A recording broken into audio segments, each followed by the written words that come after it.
20세기 최고의 기독교 작가 중에 한 사람인 C.S. 루이스는 그의 책 스크루테이프 편지에서 악마가 어떻게 그리스도인들을 무너뜨리는가를 설명합니다. 이 스크루테이프라는 악마는 그의 조카 웜우드라는 악마를 교육하면서 이렇게 말합니다. 인간들에게 기쁨을 제거하면 우리 원수 하나님이라는 작자가 그들에게 바라는 것으로부터 그들을 따돌리는 작업이 무척 수월하다네. 왜냐하면 기쁨은 매우 바람직하지 못한 특성을 가지고 있기 때문일세. 그건 용기와 사랑과 자족함과 그의 기타 수많은 사악한 것들을 증진시키지. 웃음은 우리 악마들에게 너무나 해로운 거야. 따라서 결사적으로 막아야 해. 더욱이 기쁨이라는 그 현상 자체가 너무 역겨운 거지. 그것은 지옥의 엄격함과 위험과 사실상에 대한 모욕이라고도 할 수 있지. 아주 예리한 통찰이라고 생각합니다. 마귀는 어떻게 하든지 기쁨이 없는 인생, 기쁨이 없는 세상을 만들려고 하는 것입니다. 그러므로 우리는 어떻게 하든지 기쁨이 있는 인생이 되려고 해야 되고 기쁨이 있는 세상을 만들려고 해야 하는 것입니다. 그래서일까 바울은 빌립보 교회를 향해서 계속해서 기뻐하라고 권면하고 있습니다. 오늘 본문에서도 바울은 항상 기뻐하라, 다시 말하노니 기뻐하라 라고 하면서 재차 기쁨의 삶을 권면하고 있습니다. 그러면서 기쁨에 이르는 삶의 몇 가지 원리를 우리에게 제시해 주고 있습니다. 먼저 5절의 말씀을 함께 읽겠습니다. 같이 읽겠습니다. 너희 관용을 모든 사람들에게 알리하라. 주께서 가까우시니라. 그러니까 기쁨의 삶을 살기 위해서는 무엇보다도 먼저 모든 사람들에게 관용을 베풀어야 한다는 것입니다. 여기서 모든이라는 이 형용사가 매우 중요합니다. 내가 좋아하고 내게 잘해주는 사람들에게만 관용을 베푸는 것이 아닙니다. 나와 견해를 달리하고 심지어 내게 악의를 품고 있는 사람들까지도 관용해야 한다는 것입니다. 어려운 일입니다. 그러나 그럴 때 기쁨의 삶을 살게 되는 것입니다. 여러분, 우리는 주로 사람들과의 관계 속에서 행복과 불행을 경험합니다. 사실 인생이라고 하는 것은 다 관계 속에서 결정이 난다고 해도 과언이 아닌 것 같습니다. 관계에서 오는 갈등은 우리를 불행하게 합니다. 갈등은 우리의 가슴에 깊은 상처를 남기고 무엇보다도 우리의 기쁨을 박탈해 갑니다. 본문에 보면 빌립보 교회 안에서도 이 같은 갈등이 있었습니다. 2절의 말씀을 같이 한번 읽어보겠습니다. 2절 말씀 같이 읽겠습니다. 내가 유오디아를 권하고 순두개를 권하노니 주 안에서 같은 마음을 품으라. 순두부가 아니라 순두개입니다. 자꾸만 이 사람 이름을 읽을 때마다 순두부가 생각나는지 모르겠어요. 어쨌든 유오디오와 순두개에게 주관에서 같은 마음을 품으라고 권면하고 있습니다. 왜 사도 바울이 같은 마음을 품으라고 했겠습니까? 서로 갈등 관계에 있었기 때문입니다. 아마도 로마 감옥에 있는 바울에게 알려질 정도면 그들의 관계는 매우 심각한 갈등 속에 있었던 것이 틀림없었던 것 같습니다. 바울은 이것을 염두에 두면서 그리스도인들의 인간관계의 갈등을 극복하기 위해서 품어야 할 마음으로 특별히 관용을 강조하고 있는 것입니다. 누가 옳으니 누가 그러니 누가 얼마큼 잘했고 누가 얼마큼 못했고 이런 거 제발 따지지 말라는 것입니다. 그래 보았자 갈등만 증폭된다고 하는 것입니다. 그냥 너그럽게 넘어가 주라는 것입니다. 너그럽게 관용해 주라는 것입니다. 여기서 말하는 관용이라는 헬라어 단어는 두 가지 의미를 가지고 있습니다. 하나는 덮어주라는 의미를 가지고 있습니다. 허물을 덮어주라는 것입니다. 실수를 덮어주고 약점을 덮어주라는 것입니다. 조금 그 사람의 견해에 문제가 있어도 포용해 주라는 것입니다. 그래, 몰라서 그런 거지. 언젠가는 알게 되겠지.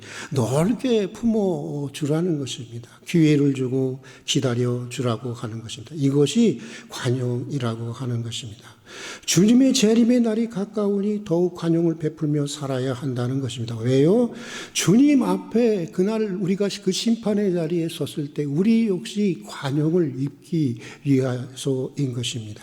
주님은 이렇게 말씀하셨습니다. 우리가 잘 경청해야 할 말씀입니다. 너희가 사람의 잘못을 용서하면 너희 하늘 아버지께서도 너희 잘못을 용서하시려니와 너희가 사람의 잘못을 용서하지 아니하면 너희 아버지께서도 너희 잘못을 용서하시지 아니하시리라. 여러분, 그렇다면 주님 앞에 섰을 때 관용을 잊기 위해서라도 우리는 정말 관용을 베푸며 살아가야 하는 것입니다.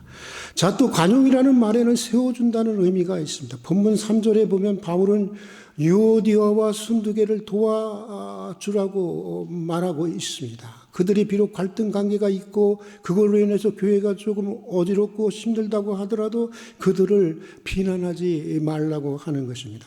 오히려 사랑으로 그들의 연약한 부분을 도와주고 그들의 관계를 바로 세워주려고 공동체 전체가 노력하라고 하는 것입니다. 그러니까 허물을 덮어줄 뿐만 아니라 다시 세워주는 것, 그것이 바로 관용이라고 하는 것입니다. 여러분, 주님은 우리에게 이런 관용을 베풀어 주셨습니다. 주님은 허다한 죄를 덮어주었을 뿐만 아니라 우리 인생을 구원받은 하나님의 자녀로, 구원의 은총 속에 살아가는 하나님의 자녀로 세워주셨습니다. 그렇다면 이제 우리도 이런 관용을 베풀며 살아가야 하지 않겠습니까? 여러분, 우리는 관용하는 것만큼, 내가 누군가를 관용해 주는 것만큼 우리는 기쁨의 삶을 살 수 있는 것입니다. 자, 또 두 번째로 기쁨의 삶을 살기 위해서는 염려를 기도와 간구로 바꾸는 삶을 살아야 한다고 하는 것입니다. 본문 6절과 7절의 말씀을 함께 읽어보겠습니다. 같이 읽겠습니다. 아무것도 염려하지 말고 다만 모든 일에 기도와 간구로 너희 구할 것을 감사함으로 하나님께 아뢰라. 그리하면 모든 지각에 뛰어나신 하나님의 평강이 그리스도 예수 안에서 너희 생각과 마음을 지키시리라. 우리 다시 한번 마음에 새기면서 다시 한번 읽어볼까요? 같이 읽겠습니다. 아무것도 염려하지 말고 다만 모든 일에 기도와 간구로 너희 구할 것을 감사함으로 하나님께 아뢰라. 그리하면 모든 지각에 뛰어나신 하나님의 평강이 그리스도 예수 안에서 너의 생각과 마음을 지키시라. 먼저 뭘 하지 말라는 거예요? 염려하지 말라는 것입니다. 기도를 포기하지 말고 신앙을 포기하지 말고 뭘 포기하라는 거예요? 염려를 포기하는 것입니다. 염려를 내려놓으라고 하는 것입니다. 원래 여러분 그 염려라고 하는 말은 헬라어로 분열하다, 갈라지다라고 하는 말에서 나온 말입니다. 그리고 그 글자의 의미 그대로 염려는 우리의 생각을 갈라지게 하고 분열시키고 굉장히 복잡하게 만듭니다. 그리고 삶의 에너지를 분산시킵니다. 불안을 증폭시킵니다. 삶의 기쁨을 박탈합니다. 염려는 우리의 삶을 무력화시킬 뿐만 아니라 때로는 인생 전체를 철저히 파괴하는 것이 바로 염려입니다. 우울증과 불안증 그리고 공황장애 등은 대표적인 원인이 바로 여러분 염려라고 하는 사실을 알고 계십니까? 그런데 심리학자들의 연구에 의하면 염려도 일종의 습관이라는 것입니다. 걱정하는 습관이 들면 약물에 중독된 것처럼 염려가 끊어지지 않게 된다라고 하는 것입니다. 그 걱정을 7가지로 심리학자들은 들고 있는데, 첫째는 이미 지나간 일을 걱정한다고 하는 것입니다. 마치 엎질러진 물을 담으려고 하는 것과 같은 염려인 것입니다. 둘째는 있을 수도 있고 없을 수도 있는 것을 걱정한다는 것입니다. 암이 걸릴 수도 있고 안 걸릴 수도 있습니다. 어차피 이쪽도 저쪽도 결정되지 않은 것이라면 좋은 쪽을 생각하고 살면 편할 텐데 그게 잘 안 된다는 것입니다. 자꾸만 나쁜 쪽만 생각하게 된다는 것입니다. 셋째는 뜻대로 잘 안 된다고 걱정을 한다는 것입니다. 그런데 언제는 뭐 내 뜻대로 잘 됐나요? 인생이? 그렇지 않지 않습니까? 심리학자들의 말에 의하면 이런 염려는 오만한 염려라고 합니다. 네 번째는 자신의 체면과 명예로 인한 염려라는 것입니다. 이건 사실 남이 인정해 줘야 하는 것이지 내가 걱정한다고 되는 것이 아닌데도 사람들은 이런 염려를 하고 산다는 것입니다. 다섯 번째는 맡기지 못해서 생기는 걱정입니다. 남에게 일을 맡겨놓고 믿지 못하는 것입니다. 심지어는 하나님에게 맡겨놓고도 염려한다는 것입니다. 내가 염려한다고 해서 조금 더 나아지는 것도 아닌데도 말입니다. 여섯 번째는 자연 발생적인 것을 염려한다는 것입니다. 비가 올까 안 올까 날씨 걱정처럼 자연적으로 불가항력적인 것으로 우리가 염려하든 염려하지 않든 발생하는 불가항력적인 것을 사람은 걱정하고 산다는 것입니다. 일곱 번째는 죽음을 걱정한다는 것입니다. 일찍 죽든 늦게 죽든 내 수관이 아닌데, 그렇지 않습니까? 내 수관이 아닌데 사람들은 이 죽음을 걱정하면서 살아간다는 것입니다. 생각해 보면 염려할 것들이 아닙니다. 그리고 염려한다고 조금 더 나아질 것이 없는 염려들입니다. 그러나 염려로부터 벗어날 수가 없습니다. 이것이 우리가 가진, 우리 삶이 가진, 인간이 가진 딜레마입니다. 미시건 대학팀의 연구에 의하면 우리가 가진 염려 중에 97%는 해도 소용이 없는 염려라는 것입니다. 그런데 우리는 그걸 알아요. 모르는 게 아니에요. 그걸 알면서도 염려를 안고 살아갑니다. 그래서 실존주의 철학자들, 20세기 실존주의 철학자들은 이 염려를 독일어로는 앙스트라고 하는데 이 염려를 인간의 한계 상황으로 봤어요. 무슨 얘기냐면 인간은 염려하는 존재라고 하는 것입니다. 숙명적으로, 운명적으로. 운명인 줄 알고 그것을 스스로 받아들여야만 한다고 하는 것이 실존주의가 해결하는 염려의 방법이었습니다. 그러나 여러분, 오늘 바울은 염려로부터 진정으로 벗어나는 길을 우리에게 제시해 주고 있습니다. 염려를 무엇과 무엇으로 바꾸라는 것입니까? 무엇과 무엇으로요? 기도와 간구로 바꾸라는 것입니다. 그러면 하나님의 평강이 우리 마음과 생각을 지켜주신다는 것입니다. 특별히 무엇으로 기도하라는 것입니까? 감사함으로 기도하라는 거예요. 감사함으로 기도하라는 것입니다.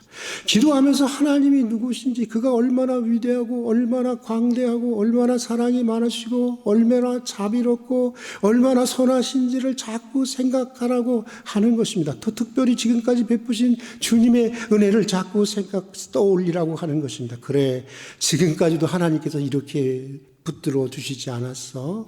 이렇게 해결해 주셨지 않았어? 자꾸 생각하다 보면 우리 안에 무엇이 생길까요? 믿음이 생기게 되는 것입니다.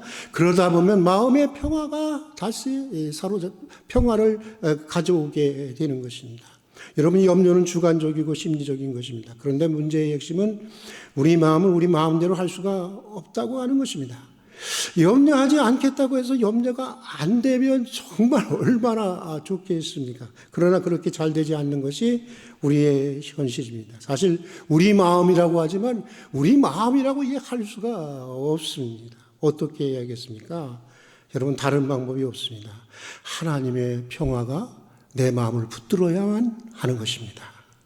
우리의 상상을 무한히 초월하고 계신 하나님의 뛰어난 그 평강이 내 마음을 덮으면 여러분도 경험하셨을 것입니다. 슬픈 일밖에 없어도 기쁘고 고통을 당해도 항상 고통스러워도 항상 기뻐할 수 있는 것입니다. 여러분, 염려가 나를 덮을 때마다 무슨 자리로 나가야 됩니까? 기도의 자리로 나갈 수 있기를 바랍니다. 염려가 여러분을 덮을 때 간구의 자리로 나아가시기를 바랍니다. 그리고 여러분, 무거운 마음으로 아뢰시기보다는 감사한 마음으로 아뢰십시오. 감사한 마음으로. 그러면 약속하신 대로 오늘 말씀 그대로 지각 밖에 뛰어난 하나님의 평강이 여러분의 생각과 마음을 반드시 지켜주실 것입니다. 자, 또 세 번째로 기쁨의 삶을 살기 위해서는 주님이 보여주시고 사도들이 보여주신 거룩한 삶을 살아야 하는 것입니다. 오늘 8절과 9절의 말씀을 같이 읽도록 하겠습니다. 같이 읽겠습니다. 끝으로 형제들아, 무엇에든지 참되며 경건하며 무엇에든지 오르며 무엇에든지 경건하며 무엇에든지 칭찬받을 만하며 무슨 덕이 있든지 무슨 기름이 있든지 이것들을 생각하라. 너희는 내게 배우고 듣고 본 바를 행하라. 그러면 평강의 하나님이 너희와 함께 하시리라. 우리 다시 한번 읽겠습니다. 끝으로 같이 읽겠습니다. 이 끝으로라고 하는 것은 종말적으로 그런 뜻이 아니고, 끝으로라고 하는 것은 이제 편지를 끝마치면서 하는 끝으로 이겁니다. 끝으로 꼭 중요한 말인 거예요. 그러니까 끝으로 하고 같이 읽겠습니다. 끝으로 형제들아 무엇이든지 참되며 무엇이든지 경건하며 무엇이든지 오르며 무엇이든지 정결하며 무엇이든지 사랑받을 만하며 무엇이든지 칭찬받을 하며 무슨 덕이 있든지 무슨 기림이 있든지 이것들을 생각하라. 너희는 내게 배우고 듣고 본 바를 행하라. 그리하면 무슨 하나님이 평강의 하나님이 너희와 함께 하시리라. 여기 보면 그리스도인들이 살아내야 할 6가지 윤리적인 삶을 소개하고 있습니다. 먼저는 참되라는 것입니다. 그 다음은 경건하라는 것입니다. 옳아야 한다는 것입니다. 정결해야 한다는 것입니다. 그리고 사랑받을 만하고 칭찬받을 만한 해야 한다는 것입니다. 그런데 그 앞에 모두 붙어 있는 말이 있습니다. 무엇이죠? 무엇에든지. 헬라어로는 호사라고 합니다. 호사라고 하는데 말인데 그 뜻은 이런 것입니다. 어떤 일을 만나든지 누구를 만나든지 또 어떤 형편에 처하든지 그렇게 하라는 것입니다. 내가 피곤해. 내가 고통을 당하고 있어. 내가 어려움을 당하고 있기 때문에 그렇게 못해. 그렇게 스스로를 정당화하지 말라고 하는 것입니다. 언제나 whenever 어느 곳에서나 wherever 또 누구에게나 whoever 무엇에든지 whatever 그리스도인답게 생각하고 그리스도인답게 행동하라는 것입니다. 그러면 평강의 하나님이 너희와 함께해 주시겠다고 하는 것입니다. 하나님의 평강이 마음과 생각을 지켜주는 정도가 아닙니다. 아까는 하나님의 평강이 마음과 생각을 지켜준다고 그랬죠? 그 정도가 아닙니다. 평강의 하나님이 함께해 주신다는 것은 그것보다 훨씬 높은 차원의 이야기입니다. 평강의 하나님이 직접 우리 생활 속에 개입하셔서 함께해 주신다는 것입니다. 하나님이 먼저 나서서 모든 일을 직접 챙겨주고 통역해 주시고 형통케 하는 능력으로 역사해 주시겠다고 하는 것입니다. 여러분, 사랑하는 교회 여러분, 참 기쁨이 필요한 때가 아닌가 생각이 듭니다. 그렇죠? 참 오늘도 우리 집사님 나라를 위해서 기도했지만 우리 사회적으로도 개인적으로도 매우 기쁨이 필요한 시기인 것 같습니다. 여러분은 기쁨의 삶을 살기를 원하십니까? 예.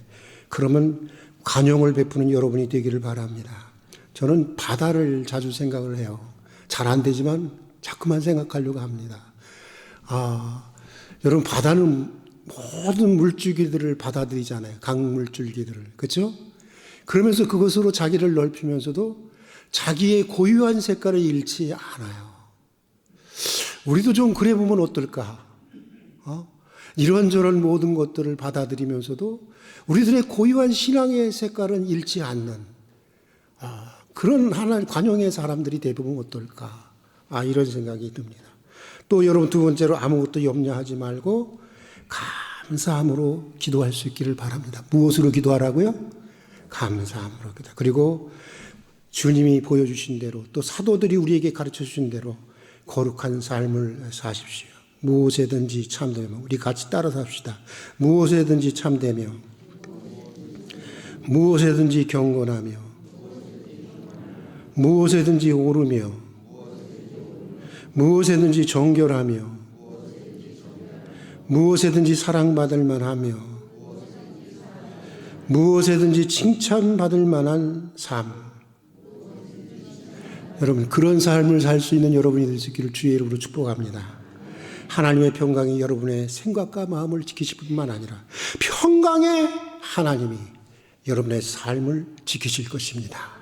우리 같이 기도하겠습니다. 사랑하는 주님, 주신 말씀대로 주 안에서 항상 기뻐하는 삶을 살게 하여 주시옵소서. 주님께서 저희를 관용하신 것처럼 저희도 관용을 베풀며 살게 하여 주시옵소서. 우리의 염려가 기도가 되게 하시고 우리의 불안이 평화가 되게 하여 주시옵소서. 무엇에든지 참되며 무엇에든지 경건하며 무엇에든지 오르며 무엇에든지 정결하며 무엇에든지 사랑받을 만하며 무엇에든지 칭찬받을 만하며 주님과 사도들이 저희에게 보이신 이 거룩한 삶의 모범을 따라 살아가려고 기도하고 노력하게 해 주시옵소서. 예수님 이름으로 기도드립니다. 아멘. 우리 활비인 가족 소식 같이 보도록 하겠습니다. 저희 교회 처음 오신 분들을 진심으로 환영합니다. 등록을 원하시는 분은 예배 후에 안내를 받아서 세가족실에서 등록해 주시기를 바랍니다. 다음 주일부터 벌써 교회력으로는 오늘이 마지막 주일입니다. 사실은 우리가 교회력으로 따지면 오늘이 마지막 주이고 다음 주일부터 새해가 시작되는 것입니다. 그래서 다음 주일이 무슨 주일인지 아세요? 대림절 첫 주일이 됩니다. 대림절이라고 하는 것은 성탄절 4주일 전에 시작되는 절기로서 초림하시는 예수님, 아기 예수로 탄생하신 예수님과 오늘 우리들 속에 계속적으로 다가오시는 주님, 그리고 현재에 다가오시는 주님, 그리고 마지막 날, 역사 마지막 날 모든 것을 새하늘과 새 땅을 완성하시면서 오실 예수님을 기다리는 절기, 그분을 오면은 아멘으로 뜨겁게 맞이할 수 있도록 내 마음을 다시 준비하는 절기, 그 절기가 바로 대림의 절기입니다. 이 절기에 여러분 내년 한 해를 우리가 어떻게 살아가느냐는 이 대림의 절기에 우리가 어떻게 우리의 신앙생활을 하느냐에 달려있을는지도 모르겠습니다. 여러분들 대림의 절기를 그냥 보내지 마시기를 바랍니다. 정말 주님을 뜨겁게 영접할 수 있는 마음의 길을 잘 준비할 수 있는 절기가 되기를 바랍니다. 정책당회가 12월 15일 주일 오후 예배 후 목양실에 되어 있습니다. 국고주의 교실이 11월 28일 목요일 오후 2시 청년부실에서 있습니다. 금요기도회는 7구역이 주관합니다. 식당 설거지 담당은 찬양되고요. 2025년 달력이 나왔습니다. 아직도 달력을 가져가시지 못한 분들은 꼭 달력을 가져갈 수 있기를 바랍니다. 그리고 환우들을 위해서 여러분 계속 기도해 주시기를 바랍니다. 정말 여러분들의 기도의 손길이 매우 필요하신 분들입니다. 여러분들 꼭 기도해 주시길 바라고요. 또 선교 후원하는 교회를 위해서 또 기도해 주시기를 바랍니다. 특별히 러시아 생명교회를 위해서 기도해 주시기를 바랍니다. 러시아 생명교회는 지금 목사님이 도피 중에 있습니다. 왜냐하면 러시아가 전쟁 상황이지 않습니까? 그러니까 그냥 아무나 잡아다가 다 그냥 군대에 보내는 거예요. 그래서 일단은 좀 도피해서 교회를 위해서 지금 도피 중에 있는데 안전하게 잘 도피할 수 있도록, 그리고 목사가 없을 때도 없는 상황 속에서도 교회가 흩어지지 않도록, 또 교회가 그 생명력을 잘 유지해 나갈 수 있도록 러시아 생명교회를 위해서 기도해 주시고, 러시아와 우크라이나 전쟁, 그리고 팔레스틴과 이스라엘의 전쟁을 정말 속히 종식되도록 위해서 여러분들 기도해 주시기를 바랍니다.